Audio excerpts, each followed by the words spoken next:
For nearly 3 years after the beginning of World War II, the United States tried to steer clear of the conflict and maintained a policy of isolationism, or neutrality. Memories of the brutal First World War still rang in their heads, and they saw no need for more of their young soldiers to die on the battlefield fighting a war that wasn't theirs to fight. Of course, this all changed with the attack on the Pearl Harbor base in Honolulu, Hawaii, by the Imperial Japanese Military on the 7th of December, 1941. After the attack, Congress officially declared war on Imperial Japan, and the U.S. joined the Allies. For the rest of the war, the U.S. would come head-to-head with Imperial Japan many times. But perhaps the Americans would soon realize that dying on the battlefield was a blessing compared to the horrors of being taken prisoner by the Japanese. World War II had some of history's most unforgiving and brutal POW camps. Japan was home to many of them, governed by the Japanese military code of Bushido. This meant that the treatment of camp prisoners was based less on individualism and more on honor, loyalty, and self-sacrifice. Camp conditions were grueling, inhumane, and torturous. Prisoners were subjected to frequent physical beatings and were constantly at risk of malnutrition and disease. After the war, many high-ranking Japanese military officials were convicted of war crimes, including mistreating prisoners. Prisoners were forced to construct a railway line. In Japan, Allied prisoners of war, POWs, faced intense working schedules at their interned camps. They were forced to work 8 hours daily for 6 days a week, sometimes even overtime. Most of their work entailed physical labor and tasks like loading, mining, and construction. On paper, these prisoners were paid 1 yen per day, but none of them would ever receive pay in any form. One of the more laborious and physically demanding tasks the POWs were forced to do was construct a 260-mile railroad by hand. At the grueling labor camps near the Burma-Siam Railway, POWs would work from dawn till dusk to build the railroad, all while consuming a measly 600 calories per day. They worked for 10 days straight, followed by 1 day off. The construction was difficult work, too. POWs had to blast rock, build bridges, and lay track while malnourished and tired. Of the nearly 60,000 prisoners coerced into making the railroad, about 12,000 perished. The POWs were also at constant risk of violent outbursts and physical attacks from the Japanese soldiers appointed to watch them. A common occurrence at these camps was binta, a hard slap from a Japanese soldier to the face. The criteria for such beatings weren't set in stone. Seemingly anything could prompt them. Usually, breaking any rule or regulation of the camp would instantly result in a beating from the guards. Prisoners were beaten with anything from rifle butts to sword scabbards and sticks. In some cases, slow work, or even refusing to bow before a guard could earn a beating. Amidst the horrible malnutrition, the prisoners would often get caught stealing food and punished for it. They were also forced to learn basic Japanese, and if they failed to understand or comply with instructions given in Japanese, more physical assaults awaited them.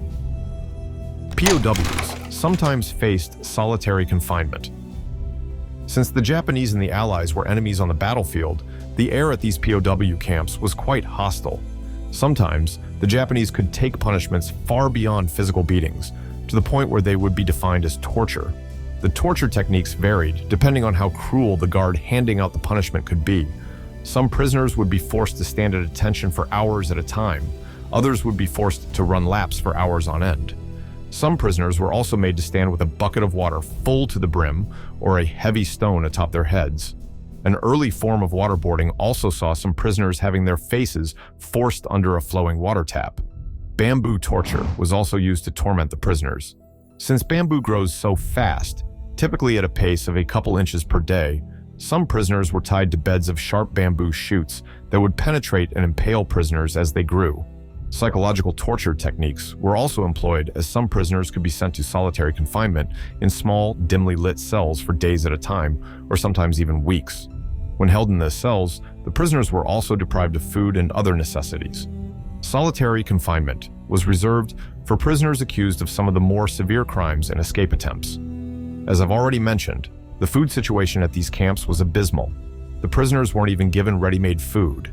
Instead, the Japanese guards would provide ingredients, and the POWs would prepare their own meals. The standard meal at these camps was a bowl of miso soup, along with a bowl of rice and some pickles. Occasionally, the prisoners were given fish or meat. At some camps, they were also provided with bread once a day. As the war raged on, food scarcity hit Japan, which meant that some of the more luxurious food items like fish and meats would no longer be available at these camps. Guards were also guilty of withholding food and water as punishment, and many prisoners perished due to starvation. Estimates show that nearly 27% of all Allied prisoners died at these camps. Attempting an escape was a death wish. The POW camps in Japan were designed so that escape was almost impossible. They were heavily fortified, surrounded by high, unscalable wooden fences and barbed wire. In spite of this, some prisoners would attempt to escape hell on Earth, and it would not end well for them. POWs caught trying to escape were executed in several ways, including beheadings, shootings, or even hanging. Often the guards made these executions a public spectacle for other prisoners to see so that they may never make the mistake of contemplating escape again. In some cases, the guards would give the prisoners collective punishment. In response to one prisoner attempting escape, 10 prisoners would be executed. This prompted the prisoners to prevent or talk down other prisoners who were considering making a run for it. Many POWs died in these camps, but many survived the impossible odds. Unfortunately, the survivors were left scarred for the lifetime ahead of them. It would be years before many of the survivors of these camps would be ready to speak about their haunting experiences of slavery and torture. One survivor in particular, however, is famous for overcoming the odds and sharing his story with the world. His name is Luis Zamperini, and he inspired the world with his courageous story of survival. Before the war to end all wars, Zamperini was a famous athlete in the United States who earned a reputation as a track and field runner. He represented the U.S. at the Olympic Games held in Berlin in 1936 at the age of just 19. His reputation as an athlete would return to haunt him later in life. In 1941, he enlisted in the U.S. Army Air Force and was commissioned as a second lieutenant. Due to technical issues with his aircraft, Zamperini crashed over the Pacific Ocean during a search and rescue mission in World War II. He braved the high seas for a staggering 47 days, alongside 2 of his fellow pilots before being taken as a prisoner of war by the Japanese when he reached the Marshall Islands.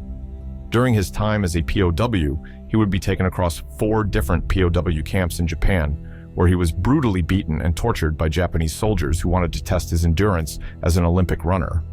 A specific tormentor of his was Mutsuhiro Watanabe, one of the most wanted war criminals of the post-World War II era. Despite the impossible odds, Zamperini lived to tell the tale and made his way back home. He went on to write a best-selling memoir called Unbroken that shared his tale with the world. He also became a motivational speaker to inspire people with his story of perseverance. We hope you liked this video. Watch another video here